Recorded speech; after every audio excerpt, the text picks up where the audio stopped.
ദിനംപ്രതി ആയിരക്കണക്കിന് ആളുകൾ വന്നുപോകുന്ന പൊതു ഇടങ്ങളിൽ ശുചിമുറി സംവിധാനം ഒരുക്കേണ്ടത് നമ്മുടെ ഭരണ സംവിധാനങ്ങളുടെ ഉത്തരവാദിത്തമാണ്. എന്നാൽ 2 കോടതികളും സബ് കളക്ടർ ഓഫീസും താലൂക്ക് ഓഫീസും പോലീസ് സ്റ്റേഷനും ഉൾപ്പെടുന്ന പാലക്കാട് ഒറ്റപ്പാലത്തെ കോടതി വളപ്പിൽ നിർമ്മിച്ച വഴിയുടെ വിശ്രമ കേന്ദ്രം പൂട്ടിക്കിടക്കാൻ തുടങ്ങിയിട്ട് മാസങ്ങളേറെയായി. നടത്തിപ്പിനായി ആളെ കിട്ടാത്തതാണ് അടഞ്ഞുകിടക്കാൻ കാരണമെന്നാണ് നഗരസഭയുടെ വിശദീകരണം. പ്രദേശത്ത് ശുചിമുറിയുടെ അഭാവം മൂലം നിത്യേന ബുദ്ധിമുട്ടുന്നത് നിരവധി ആളുകളാണ്. പാലക്കാട് നിന്നും ഷാരിഖ് നവാസ് തയ്യാറാക്കിയ റിപ്പോർട്ടിലേക്കാണ്. അടച്ചിടാനോ ശുചിമുറി? പൊതുജനങ്ങൾക്ക് ഉപകാരപ്രദമാകുന്ന വഴിയുടെ വിശ്രമ കേന്ദ്രം ഇന്ന് വെറും നോക്കുകുത്തി മാത്രമായി നിൽക്കുകയാണ്.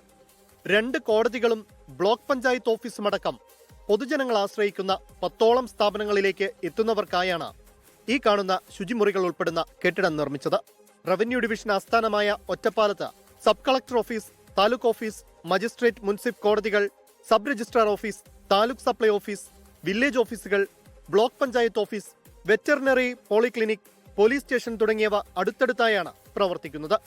നിത്യേന ഇവിടങ്ങളിലേക്ക് എത്തുന്ന 100 കണക്കിന് ആളുകൾക്ക് പ്രാഥമിക കൃത്യങ്ങൾ നിർവഹിക്കാൻ ഒരിടമില്ലാത്തതിന്റെ പ്രശ്നം കണക്കിലെടുത്താണ് നഗരസഭ വഴിയുടെ വിശ്രമ കേന്ദ്രം നിർമ്മിച്ചത്. നിർമ്മാണശേഷം കുടുംബശ്രീക്ക് കൈമാറി പ്രവർത്തനം തുടങ്ങിയെങ്കിലും 1 മാസം കഴിഞ്ഞതും പൂട്ടിടേണ്ടി വന്നു. അതായത് ഓഫീസുകളിൽ ഉണ്ട്, കക്കൂസും കാര്യങ്ങളൊക്കെ ഉണ്ട്, പക്ഷെ അവിടെ പബ്ലിക്കിന് അലൗട്ടഡ് അല്ല കേട്ടോ, അവർ സമ്മതിക്കില്ല. പിന്നെ മജിസ്ട്രേറ്റ് കോടതിയിൽ ഒരു ഓപ്പൺ ബാത്റൂമുണ്ട്, രജിസ്റ്റർ ഓഫീസിലുണ്ട്, കംഫർട്ടബിളാണ് അത്. അതിപ്പോൾ കുറച്ച് ദൂരം ആയ കാരണം അങ്ങനെയൊക്കെയാണ് അതിൻ്റെ സംഭവങ്ങൾ. ഒരു കഫ്തീരിയ, വിശ്രമിക്കാനുള്ള സ്ഥലം, ഭിന്നശേഷിക്കാർക്കായുള്ള ശൗചാലയം, പുരുഷന്മാർക്കും വനിതകൾക്കുമായി പ്രത്യേകം ശൗചാലയങ്ങൾ എന്നിവയാണ് കെട്ടിടത്തിൽ സജ്ജമാക്കിയിരുന്നത്.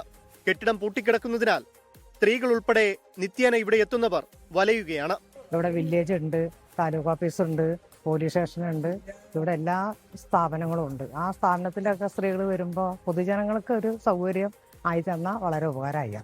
വിശ്രമകേന്ദ്ര നടത്തിപ്പിന് വീണ്ടും കരാർ ക്ഷണിക്കാനുള്ള നടപടികൾ തുടങ്ങിയിട്ടുള്ളതായാണ് നഗരസഭാ അധികൃതർ നൽകുന്ന വിശദീകരണം.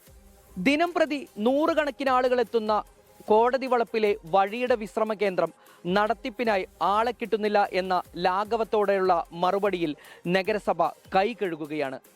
ക്യാമറാമാൻ രാജീവ് സുദേവനൊപ്പം ഷാരിഖ് നവാസ്, 24 പാലക്കാട്. പൊതുജനം കഴുതയല്ല സാർ.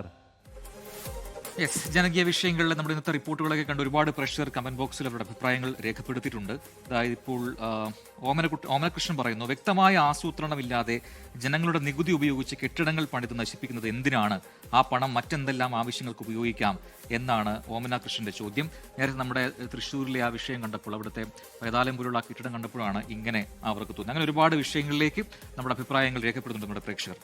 ലോകത്തെവിടെയായാലും ഏത് സമയത്തും 24 വാർത്തകളും ഓഗ്മെന്റഡ് റിയാലിറ്റി പാക്കേജുകളും എക്സ്പ്ലെയിനറുകളും വിശദമായി കാണാൻ ഞങ്ങളുടെ യൂട്യൂബ് ചാനൽ നിങ്ങൾക്ക് സബ്സ്ക്രൈബ് ചെയ്യാം.